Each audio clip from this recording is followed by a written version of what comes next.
Maharajji for being so merciful upon us. So today Maharajji is speaking on the glories of Purushottam or Adhik Mas. I would like to welcome Maharajji and request him to commence today's discourse. Hare Krishna. Hare Krishna.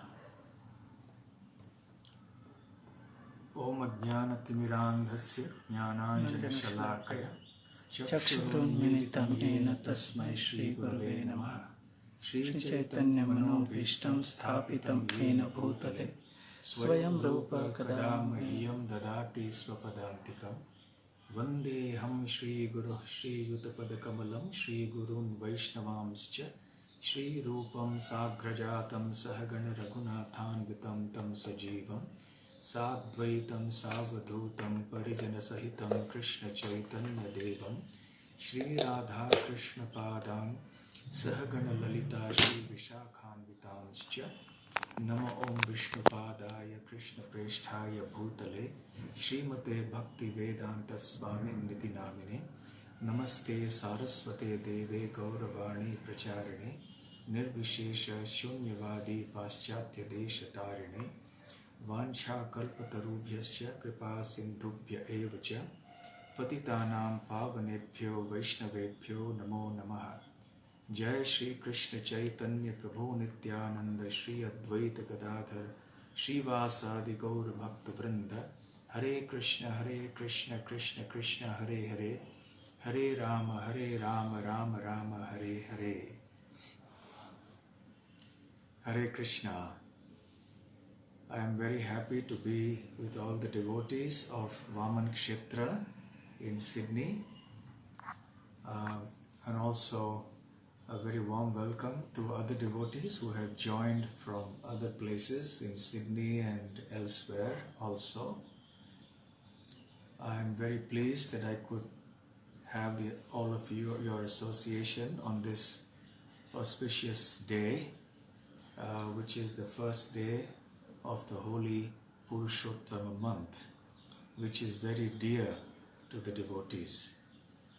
I gave a class this morning in Hindi on this topic, so I'll try to speak something which is substantially different from what I spoke in the morning today, although certainly there will be some things which are common.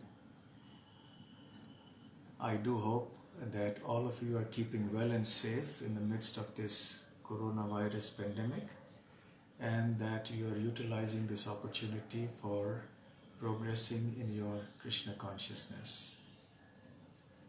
So we have in the Purushottam month something very peculiar as far as the Vedic culture is concerned.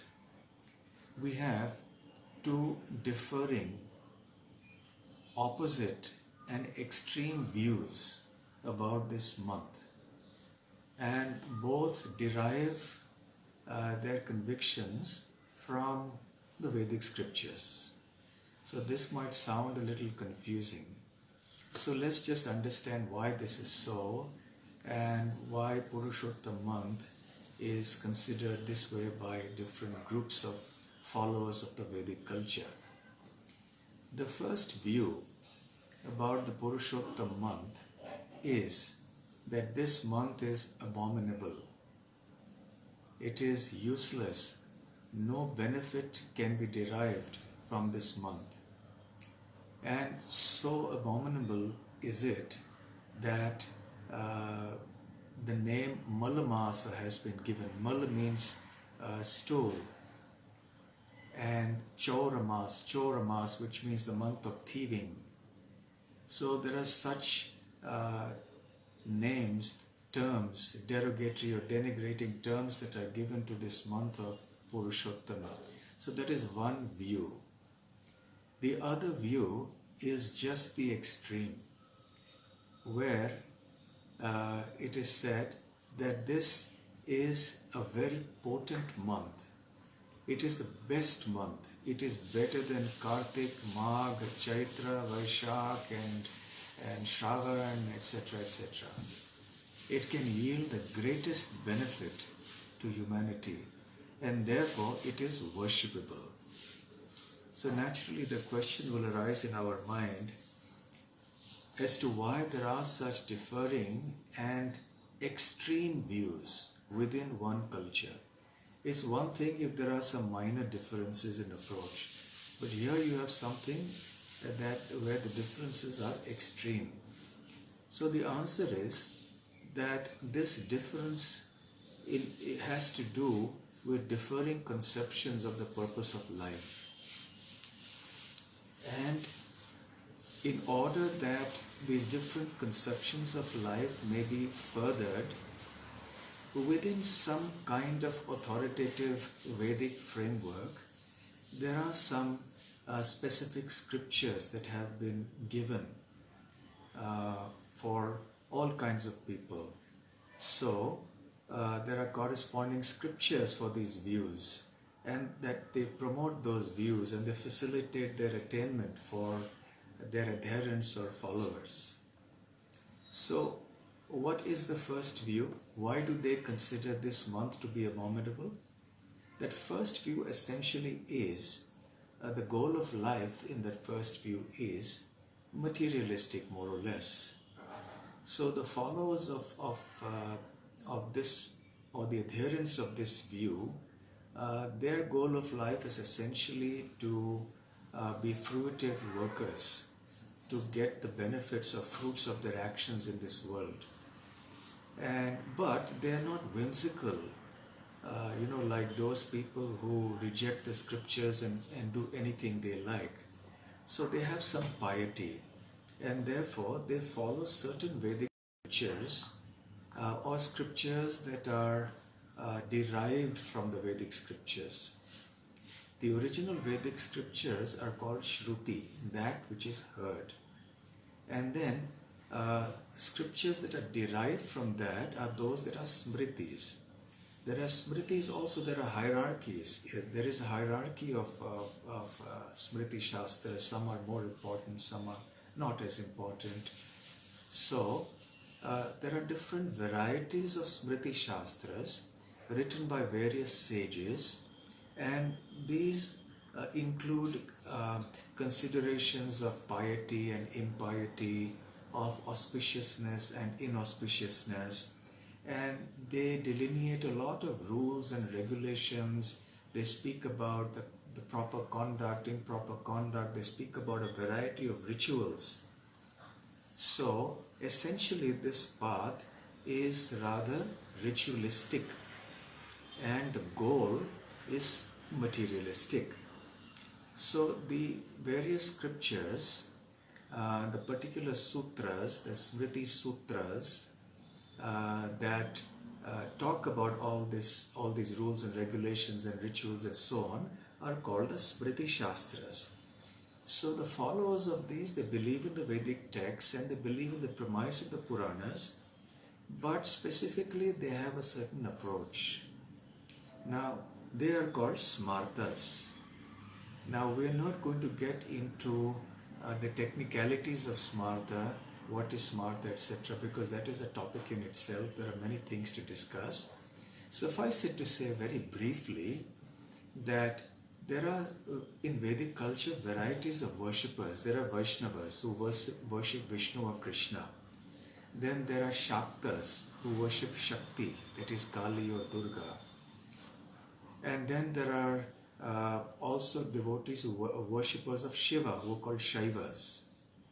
So the Smartas are in a kind of a fourth category, and they have kind of combined a few things of the different six philosophies of the Vedas. And so they believe in Panchopasana, generally speaking, and they may have the preference for a particular deity, but they believe generally that you can either worship Vishnu or Shiva or Ganesh or Surya or Durga. So these five divinities. And generally it is seen that when they get a little philosophical, they are definitely inclined towards the Advaita conception, which means the monistic or the impersonalistic conception, spiritually speaking. So, however, broadly we can classify them as Smartas without getting too much into the technicalities. And largely it is the people who follow this are into karma. Maybe some with Gyan also, but essentially karma. So Srila Bhaktivinoda Thakur has said that there are two varieties of scriptures in the house of the Vedas. One is the Smarta Shastras, which I have just described now. The second he calls the Paramarthika or Paramarthika Shastras. And the word Artha has many meanings. One of the meanings is benefit. And the word Param means supreme. So the word Paramartha refers to the supreme benefit. So those scriptures that delineate or elucidate the supreme benefit for all humanity, they are called the Paramarthika Shastras. So naturally, the followers of this view, the adherents of this kind of philosophy of life, they are very spiritually inclined. They are essentially devotees of Lord Krishna. And their only consideration is what is favorable to devotional service and what is not. So whatever is favorable to devotional service is considered auspicious, and whatever is not favorable to devotional service is considered inauspicious. So therefore, okay, I've just got a note that the volume has to be raised. I have raised the volume to the maximum. I've raised it, I don't know. Can you all hear me now? Okay, you can hear fine. So, where was I? Yes. So, those who follow the Paramarthika Shastras, they're essentially devotees of Lord Krishna. So, essentially, they are the followers of the Shruti. Shruti means those Shastras that are heard, and also of certain select Smritis like the Srimad Bhagavatam, of course, which is in a category by itself. So now, these two categories will view things very, very differently. Their worldview differs because of their differing conceptions about the goal of life, and therefore they will follow those scriptures that encourage them and facilitate their attainment of their desired goals. Now, Srila Bhaktivinoda Thakur speaks about two terms, adhikar and ruchi. The word ruchi indicates an inclination or a taste. So different people in this world have different tastes and different inclinations towards certain things, different philosophies of life, different mentalities, etc. So according to that ruchi, they have a certain eligibility or qualification for a certain kind of religious activity.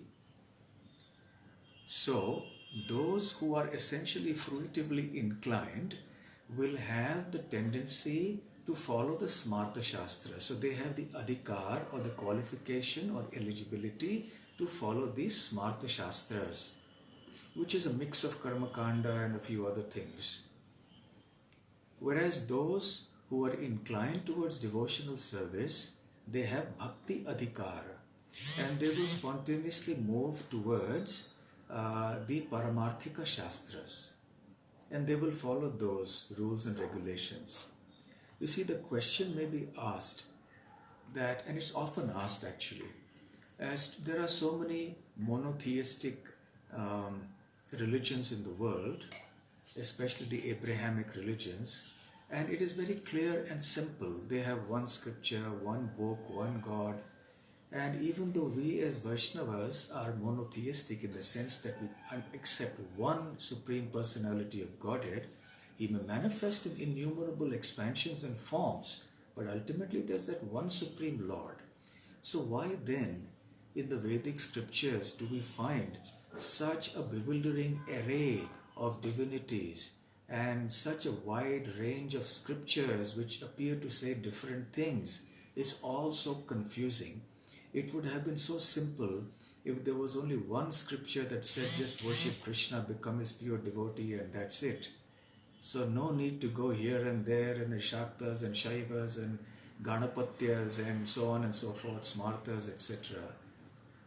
The answer, as given by Srila Bhaktivinoda Thakur, is that we should not transgress our adhikar or our eligibility. That will lead to disaster. People must act according to their adhikar, and gradually this will form a step-by-step progressive evolution in their spiritual consciousness. Perhaps in this life, perhaps in a later life, they will all gradually come to the point of accepting the Paramarthika Shastras. So therefore, for people of different mentalities and ruchis, these different Shastras in the house of the Vedas have been provided.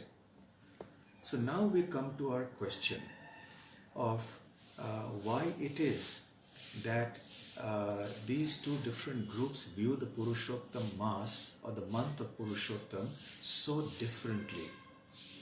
Because the first group is essentially fruitively inclined, they want to see from the benefit materially that they can get from this month in terms of material religiosity, dharma, artha, kama. Now, what they have done when they have devised the Vedic calendar, which also actually the Vaishnavas follow to a very large degree. We have only very small differences in certain things that are unique to the Vaishnava calendar, but otherwise we follow the broad framework of the general Vedic calendar. So, in the Vedic calendar, there are 12 months, generally. And this Purushottam month becomes the 13th month, for reasons I will come to very shortly. So, each of these 12 months has certain auspicious and inauspicious times. You know, there is consideration of time, place and circumstance when it comes to the Smarta Shastra, and these are very important. Therefore, you will see that for weddings, there is a muhurta, an auspicious time that is recommended. For Vastu Shanti or Griha Pravesh, for your home, you want to start your home, new house, or you want to begin your Bhumi Puja in the construction.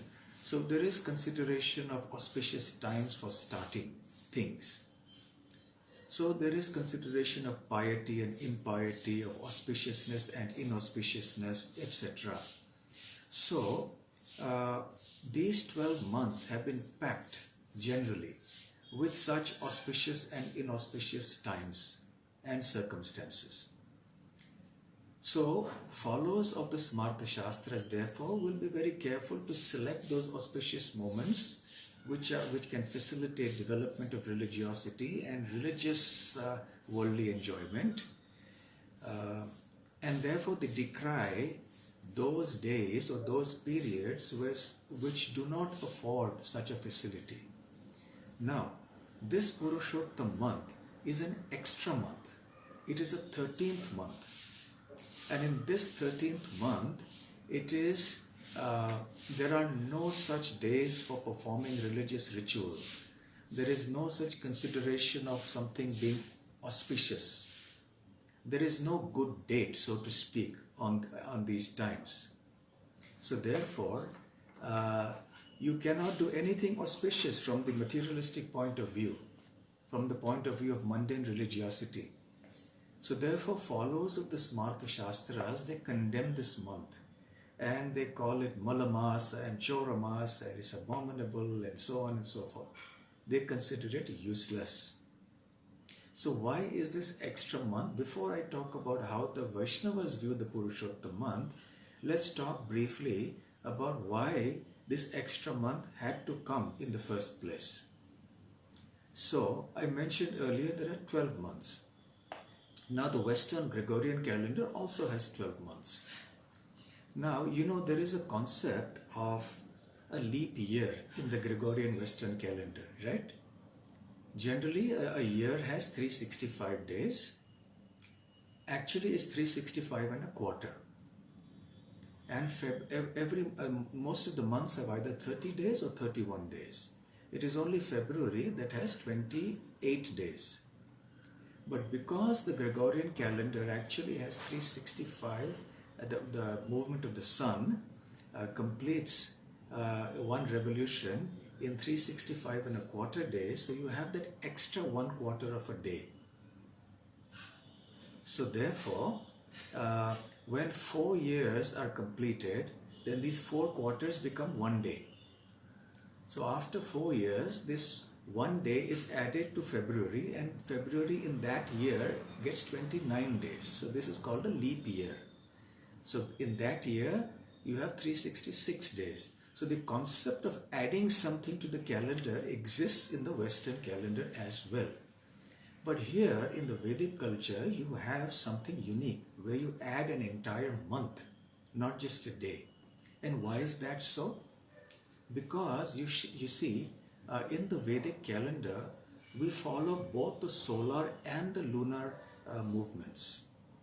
However, the lunar movements are more prominent. The terms like Tithi, like Ekadashi, Tithi is the day as per the movement of the moon. So, the duration of a lunar month is more or less fixed. It is approximately 29 days, 29 and a half days. We won't go into the technicalities of exactly how many hours and seconds and etc. etc. But it is approximately 29 and a half days. And therefore, when you multiply it by 12, so 12 such months, you get about 354 days plus something, plus another fraction. So now, there is a difference of approximately 11 days between the lunar year and the solar year. Now, this mismatch cannot be allowed to continue for too long. So we have to synchronize these two calendars. It is important to do that. Otherwise, there will be a lot of confusion in regard to planning out the calendar and the dates and so on. So what is done then is that every time the difference between the lunar year and the solar year accumulates and it becomes a little more than 29 days, then an extra month is added to the lunar year. So you could say approximately after every 32 months, 32 and a half months, we have this extra month coming in. So because it is an extra month, it is called the Adhik Mas. The word Adhik means extra. So this is the reason why we have this extra month. And interestingly, of course, just as an incidental mention, the Navakalevara, that the time when Lord Jagannath, his deity is changed and the old deity is placed in Samadhi, that's called Navakalevara. That happens when the Adhik Mas coincides with the month of Ashad. And that doesn't happen at a fixed duration, sometimes 12 years, sometimes 13 years, sometimes 19 years. So you will find the gap between the Navakalevaras, not constant. It may be any of these time periods. So anyway, the Adhik Mas is something very crucial for the Vedic calendar. And it helps to synchronize the lunar and the solar calendars. Now, I will not go into further detail about this. But suffice it to say that the devotees have a completely different viewpoint now about this Adhik Mas. And the devotees consider this to be the most glorious month. In fact, they interpret the word Adhik and the word Mala, as in Mas, Mala Mas, differently. The word Adhik not only means extra, but the word Adhik can also mean better, greater, beyond. So, as far as devotees, as far as we are concerned, we will see this Adhik Mas as something that is a better month, the best month, the greater month. And in terms of Malamas, the Smarta Sampradaya people will consider this to be, like stool, but we will consider that this Mala Mas is the time when all the Mala or the contamination within our heart is cleansed. That is the way we will look at it. So let's briefly speak about some of the pastimes that are mentioned in the various Puranas. Essentially, Srila Bhaktivinoda Thakur has mentioned that there are discussions in the Skanda Purana, in the Padma Purana, and also in the Naradiya Purana. There are different narrations. So I'll combine a few of them in brief and try to narrate them today. The most common one being the one where the goddess, who is the goddess of this extra month, goes in great pain and anguish to Lord Vishnu because she is extremely aggrieved, and naturally because everyone in the world has condemned her, always blasphemes her and gives her all sorts of bad names. And because she's so thoroughly reviled in the human race, she's very, very aggrieved, and she has no shelter, no protection, etc. So one time, soon after she arrived, of course, this is way, way, way back in time because we're talking of the origin of this whole extra month. So she went to Lord Vishnu in Vaikuntha, and she was weeping piteously, and she fell at Lord Vishnu's feet, and she said, please protect me. I have no father, I have no I have no protector, I have nobody, so please protect me.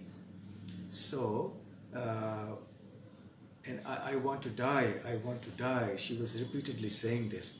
So Vishnu said, look, you have taken shelter of me. Anyone who takes shelter of me should not have any anguish. They should not be aggrieved in this manner. Incidentally, it is also a lesson for all of us.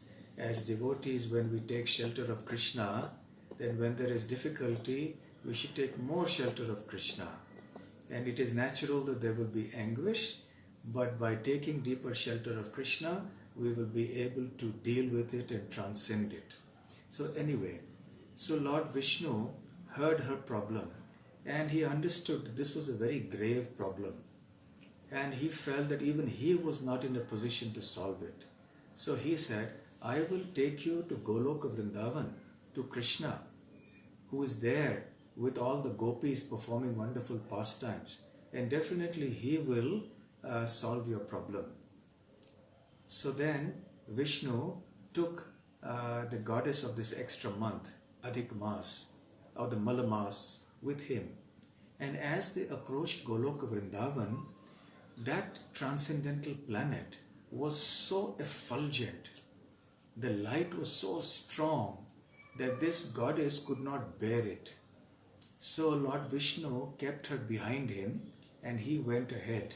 He was welcomed by the gatekeepers at Goloka, and he was ushered into the presence of Krishna, and he actually offered pranam or obeisances to Krishna.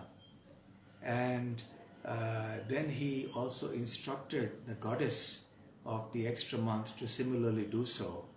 And she fell at Lord Krishna's feet in Goloka and wept bitterly and asking for mercy and protection.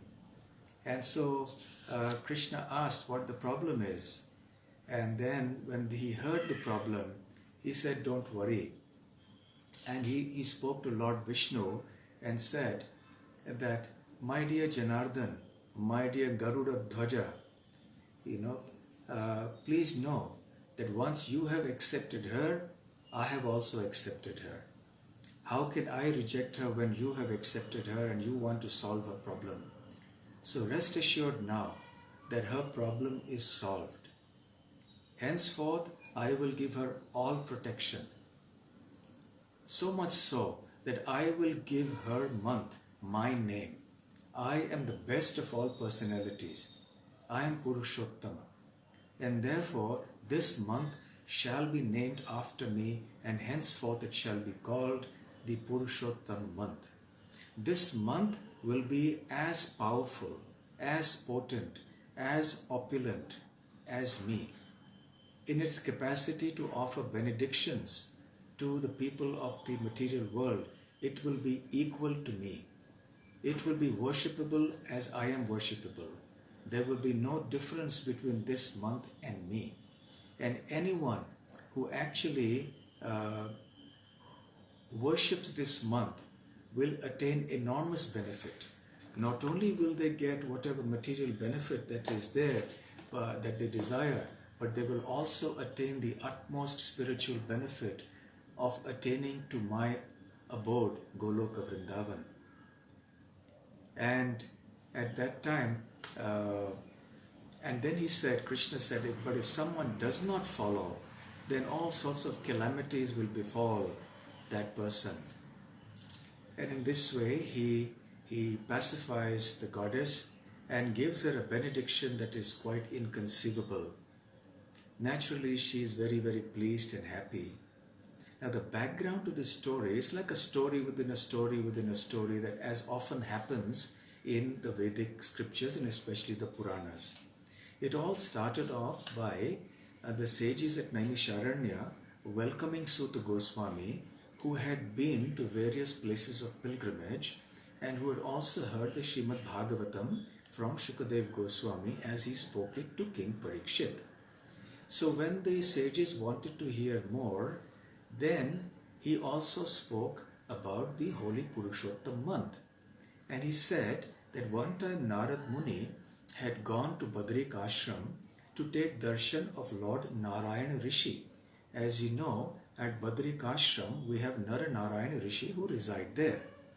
So Narad Muni made a plea to the Lord that he would recommend some method by which the conditioned souls of this world, whether householders or renunciants, could be delivered from material existence and attain to the spiritual world.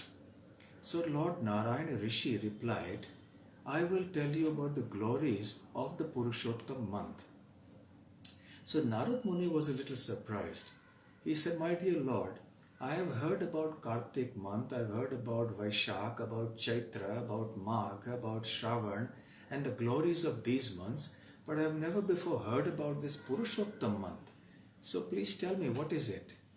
So then Lord Narayana Rishi actually speaks this pastime.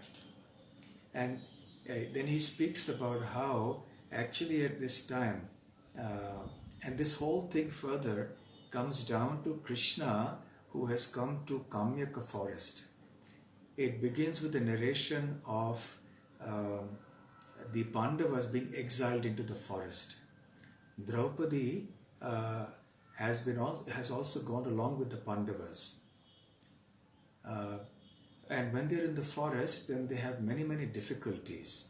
They live in the Kamyaka forest. Nowadays we call it the Kamyavan in Brajabhumi. So they are visited by Krishna one time when they are in Kamyakavan. And when they see Krishna, naturally they are overwhelmed with joy. And Krishna is also very pleased to see them. But at the same time, he becomes very sad to see their plight. And he also becomes extremely furious at what Duryodhana has done by sending his beloved devotees into the forest like this and perpetrating such a gross injustice upon them. So he becomes so angry that it appears he's about to destroy the whole universe. Then all the Pandavas in great humility fell at his feet and begged him to give up his anger. Being pleased with the humility and devotion of the Pandavas, then Krishna was pacified and he said, now I will tell you about something very special, the glories of the Purushottama month. And then it was Krishna who narrated the glories of Purushottama month actually to whatever I have said before this, to the Pandavas and to Draupadi. And then he said that, my dear Pandavas, please know that you are in this sorrowful condition today because you neglected to observe the Purushottam month that passed by. And as far as Draupadi is concerned, her history is as follows, that she was the daughter of a sage called Medha or Medhavi. Both names are there in the scriptures. And her mother died when she was a young child, and the father raised her.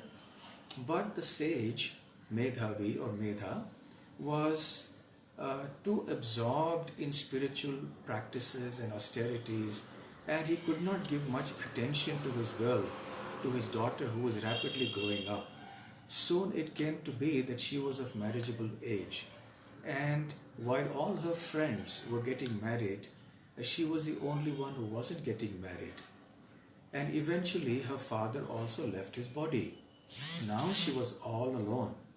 She had no father, no brother, no relatives, and no friends, no husband, nobody to protect her. So she became very, very aggrieved.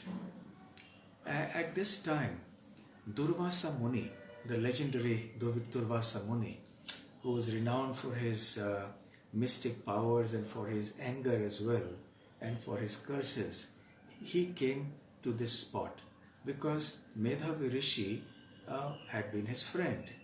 So he wanted to visit the daughter and to also console her. So he came there and he saw her in this pitiable condition, and he asked her what had happened, and upon hearing her about her plight, he considered the matter for a while, and then he said, "My dear girl, now you can follow the Purushottam month, which is about to come very soon. This Purushottam month has been declared by all the great personalities and sages, including the great demigods like Shiva and Brahma, to be the most exalted month, even greater than Kartik and Magh and Chaitra, Vaishak, etc. So anyone who follows the vow of Purushottama month will attain happiness in this life, will attain freedom from all sinful reactions, and ultimately will go back to Goloka Vrindavan to be with Lord Krishna permanently." So when he glorified the Purushottam month in this way, this girl, she spoke impudently to him, and she said, "My dear sage, I do not believe this at all. How can it be? This month is called Adhik Mas, it is known as Malamas. It is condemned by everybody in human society. It is abominable. Nothing good can come out of this month. No benefit is achieved. No ritualistic or religious activities can be done. So this month is absolutely useless. And still you are telling me something that is opposed to the conclusions of the scriptures. So what you are saying is a lie, and you are cheating me like this."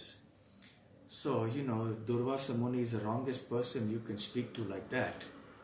Now, even a slight transgression of etiquette can get Durvasa Muni infuriated.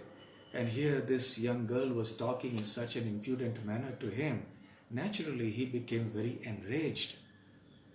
And he became red, his eyes became red with anger. His body was trembling with rage, his lips were quivering.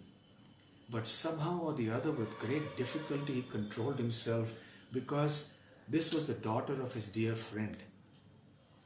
So anyway, he said, "You foolish girl, you do not wish to heed words of wisdom from your well-wishers, and you are so ignorant that you do not understand, or you are not even willing to hear the conclusions of the scriptures, and you have offended me.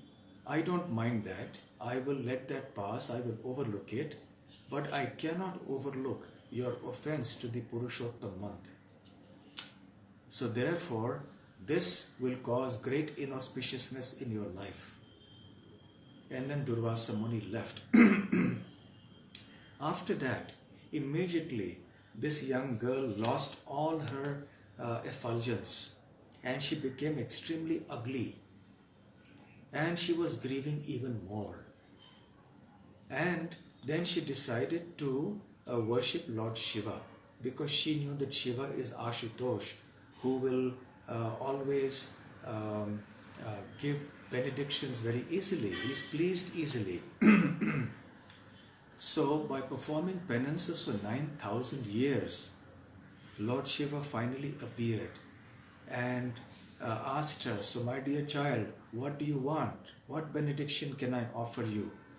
and she was so flustered and unprepared for the sudden appearance of Lord Shiva in front of her that she did not know what to do. So she had in her mind the desire to want a husband. So she said, I want a husband, I want a husband, and she said it 5 times in her nervousness and excitement. So then Lord Shiva said, so be it, you will get 5 husbands. So she said, no, that is not what I wanted. I just wanted one husband, but I was so excited I said it 5 times. But he said, my words cannot be changed, so you will have it in the next life, if not in this life. And then Lord Shiva departed. In course of time, this girl also left her body, and she was born from the sacrificial fire of King Drupada and became his daughter, and therefore she was called Draupadi. And because of this incident from a previous life, she had to get 5 husbands. And then because she also did not follow the Purushottam Mass, and because of her offense to this Mass, this month, she had to undergo the humiliation of the attempted disrobing by Dushasana. So then Lord Krishna told them, now all of you, please make sure that you follow the vows of the Purushottama month. So then they all resolved to do that, and when the next Purushottama month came, very eagerly they all followed that month. Now this is one pastime. There is another episode also of this, where in another Purana there is an episode where Valmiki Muni speaks to a king whose name is Dridadhanva, and he speaks to him about Purushottam month and what has to be done in that month. So as far as when Narad Muni speaks to him, he speaks first about the importance of bathing before in the Brahma Muhurta hour. As you know, the Brahma Muhurta hour starts 1.5 hours roughly, ends 1.5 before the sunrise. It starts there and goes on for 48 minutes. So one should take bath early in the morning. And in that Purana, it is described that there are 3 types of baths which are declared by the wise. The best bath is that which is taken in a river which meets the sea. The second intermediate level of bath is that which is taken in a lake or a pond or a well. That's the second best. And the bath in one's own home is an ordinary bath. Now, of course, all of us fall in the third category probably almost all the time, except when we may go to Mayapur or Vrindavan or to some other holy place and we have the opportunity to take bath in a holy river. But this morning I was just mentioning that because it is not practical for us to take this kind of a bath on a regular basis, what we can do is to follow the principle, and that's also part of Vedic culture actually, that when you have water in your bucket, in that sense a shower, because the modern system is of a shower from the top, it may not be so suitable, but when you have the water in a bucket, then you touch your thumb without touching the nail to the water, and then you chant the verse Gange cha Yamune chaiva Godavari Saraswati Narmade Sindho Kaveri Jalesmin Sannidhim Kuru Shri Vishnu Shri Vishnu Shri Vishnu. And in this way we are invoking the waters from the 7 holy rivers, Ganga, Yamuna, etc., to come into this bucket of water. And then as we take water, we can remember and chant and utter their names. Hey Gange, Hey Yamune, Hey Godavari, Hey Saraswati, like that. And we can also chant the Hare Krishna Maha Mantra. So that's the best we can do in our situation. So that's on a regular daily basis, but specifically in this month, the baths like this are very, very beneficial. Where possible, for those who are living in a place where it is practical to do this, certainly go to the river and take a bath in the morning. Do be careful, of course. And then Valmiki Muni says that after taking bath, one should perform Achaman with clean hands, make a paste of Gopi Chandan, and wear a simple, beautiful, straight Urdhva Pundra tilak on the forehead, and also marks of conch, disc, and so on the body. And then it is declared in this Purana. So first thing was that we should do in this month, to worship this month, is to wake up early in the morning before Brahma Muhurta and take a bath in the manner that I just mentioned. The second thing that is mentioned as being obligatory as part of the worship of this month is to worship Sri Sri Krishna and Radharani also. So Sri Sri Radha Krishna. So it is said, Purushottama masasya daivatam Purushottamaha tasmat sampujayed bhaktya shraddhaya Purushottamam. So Purushottama masasya, in this Purushottama month, daivatam Purushottamaha, the Lord Purushottam, tasmat sampujayed bhaktya shraddhaya Purushottamam. One should worship Lord Purushottama with faith, with devotion in this divine month of Purushottama.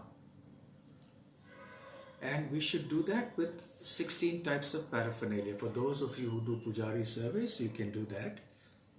And then it says, Agacha Deva Devesha Sri Krishna Purushottama Radhaya Sahitaschatra Grihana Pujanam Mama. So one should also worship Srimati Radharani along with Krishna. So we should worship Radha Krishna. There is also mentioned that especially Suta Goswami, when he was speaking to the sages, and this is mentioned in the Naradiya Purana, that those especially having taken birth in India and have never heard of Purushottama, so don't follow the Vrata of Purushottama, they are destined to undergo repeated birth and death. So therefore, in this month, one should not discuss worldly literature or worldly poetry and worldly topics and so on and so forth. So that's another instruction for this month. No prajalpa. That means no discussing mundane topics. Of course, if it is your profession, you're working outside, you have to deal with some computer software or whatever it is, then so be it. But only when it is necessary when it is not necessary, we should not discuss anything. It says one should not sleep on the bed of others, one should not have discussions about worldly objects, one should not criticize others. Devotee or non-devotee, one should be very cautious, especially in this month, to avoid Vaishnava Aparadha in particular and criticizing anybody. One should also not eat any food which is not prasadam. That in any case is important for devotees. And furthermore, what is said here is that one should give in charity to the brahmanas and to the devotees. And this is an important part of it, because Krishna has said to Vishnu also, when Vishnu went with the goddess of the Malamas to him in Goloka Vrindavan, he said essentially these things: the bath, a worship and chanting of his names, and the third was charity. So these were three things that he said essentially. So charity is very important in this age, and there are many, many other details which I will not go into, but especially the chanting of the holy names, hearing the Srimad Bhagavatam and reciting it and reading it, studying it, singing the songs of devotional service, like Chaura Graganya Purushashtakam, Sri Nandanandanashtakam, and Jagannathashtakam, and so on and so forth. So all our Vaishnava songs, essentially, we should try to sing in this month. So you can chant different songs on different days, or you can select a few of these songs and chant them every day.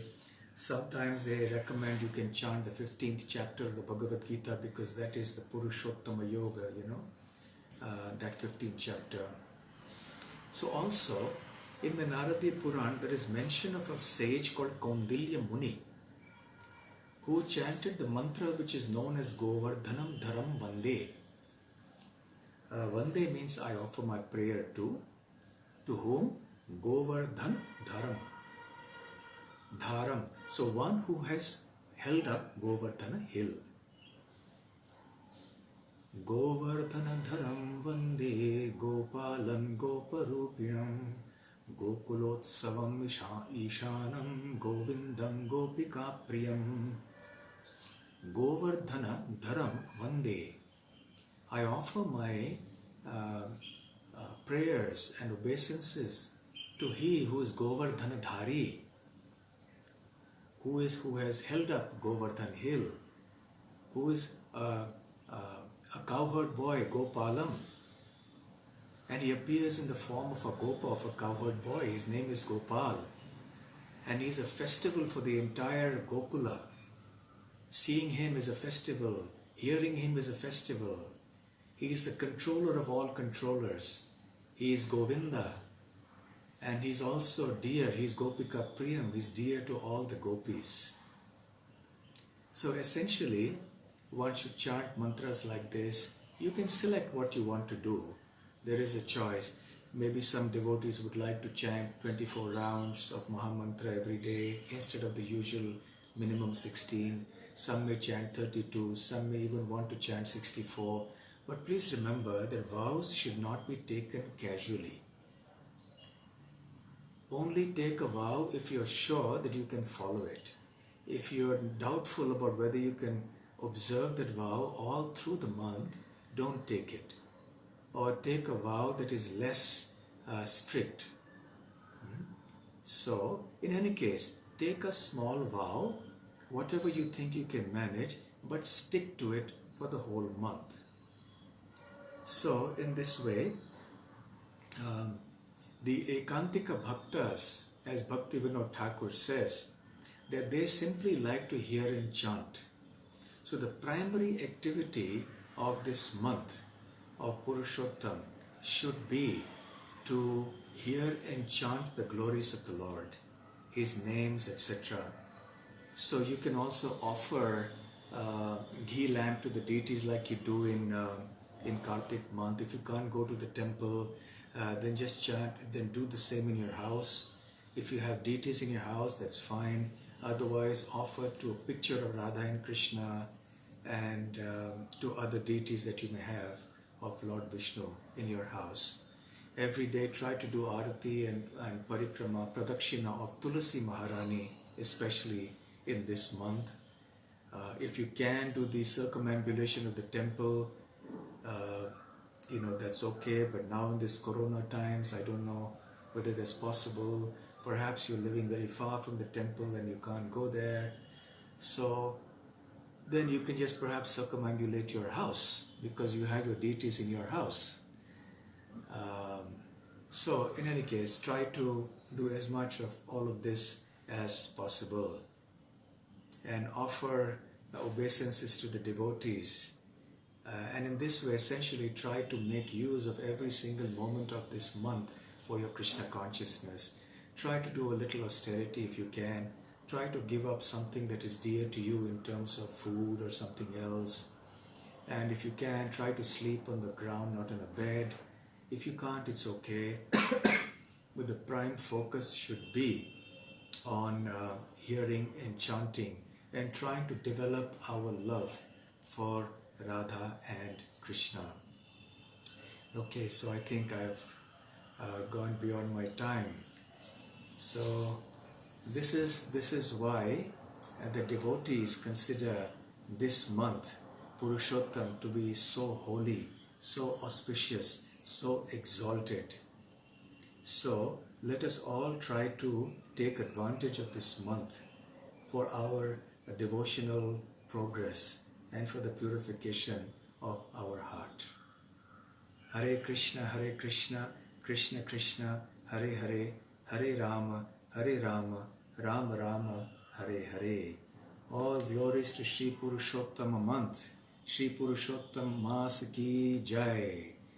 Shri Shri Radha Gokulanand ki Jai, Shri Shri Radha Shyam Sundar ki Jai, Shri Vrindavan Dham ki Jai, Shri Giri Govardhan ki Jai, Srila Prabhupada ki Jai, Gaura Premanande, Hari Hari Bol, Hare Krishna.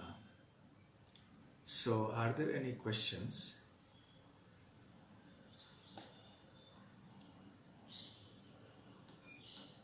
Especially if it is relevant to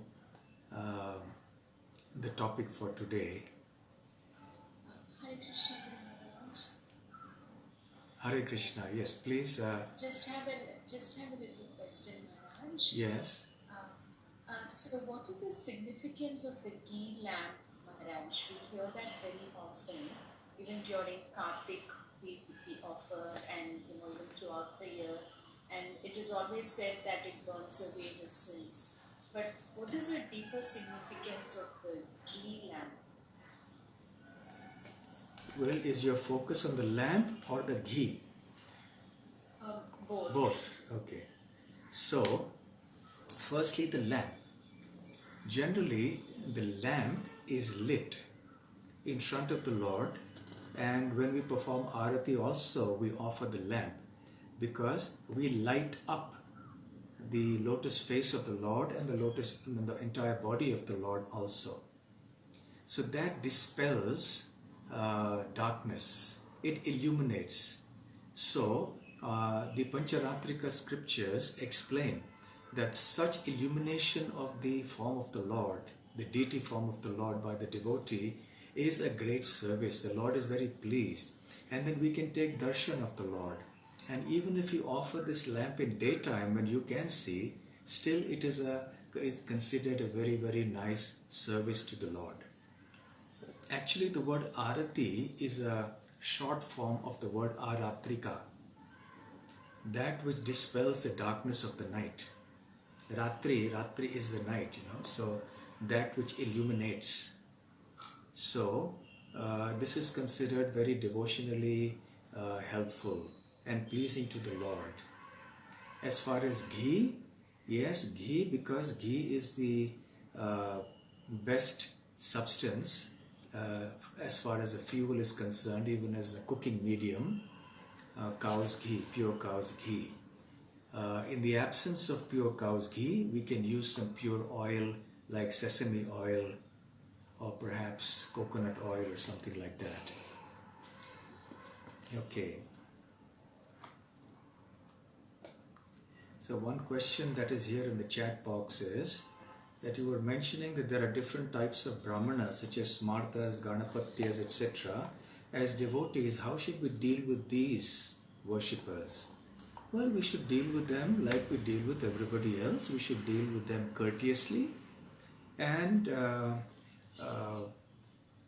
if they are interested in hearing about Krishna consciousness, we should tell them something about Krishna. If they are willing to come for a satsang, they're willing to come for kirtan, willing to do some devotional service to Krishna, we should engage them in some way that doesn't disturb them too much. And in this way, we, by exemplary dealings with them, by inspiring them, we can try to bring them to Krishna consciousness. And if they are not inclined, then just maintain some nice relation with them, give them some prasadam, etc. And let them now and then just chant the name of Krishna when they see you. Okay? Okay, next question here is that one should circumambulate Tulasi Maharani. Any particular number one should circulate? Well, one should usually the number is 4. One should circumambulate Tulasi Maharani 4 times. Of course, in our movement, it has become the practice to do it 3 times. It's also okay. But generally, worshipping, circumambulating the deity of the Lord or Tulasi Maharani is done 4 times, but 3 is also acceptable. But if you're doing Tulasi, because the circumambulation is much smaller, so you can do 4 times. And remember to offer obeisances also. Another question here is that Adhik Mas has come after 28 months. Is there a reason it came a bit early this time? Well, I don't remember exactly when Adhik Mas was previously. But anyway, the point is that usually it comes when the gap between the lunar month and the solar months is about 29 and a fraction of the day. Okay, another question here is that, is it true that our sins as well as our devotional acts are magnified in this month? No, it is only the devotional acts that are magnified in this month. Actually, Krishna said to Lord Vishnu, I omitted many of the things because of shortage of time, but one of the things Krishna says to Lord Vishnu in Goloka Vrindavan, when Vishnu comes with the goddess of the Valamas, is that every other month is Sakama. Sakama means it is capable of fulfilling, and it is meant for fulfilling certain material desires as far as the smartas are concerned. But this Purushottam month is Nishkama, because there is nothing to do with anything material in this month. So there is no question of any effect on your sin or piety, except that all these material reactions will get destroyed by the fire of the devotional service that we do in this month. And what will get magnified is our devotional activities. Okay, so I think that's all. So I think we'll stop here. So I wish you all a very, very happy, Krishna conscious Purushottam month. Do get together whenever you can, keeping in mind the corona issue. I don't know what it is like at your place, but keep in mind the rules, the safety precautions of the COVID-19 situation. And if you can't get together physically, get together virtually, as we are getting together now. And in any case, try to do your devotional service a little more intensely in this month. So thank you very much once again. Hare Krishna. Srila Prabhupada ki Jai.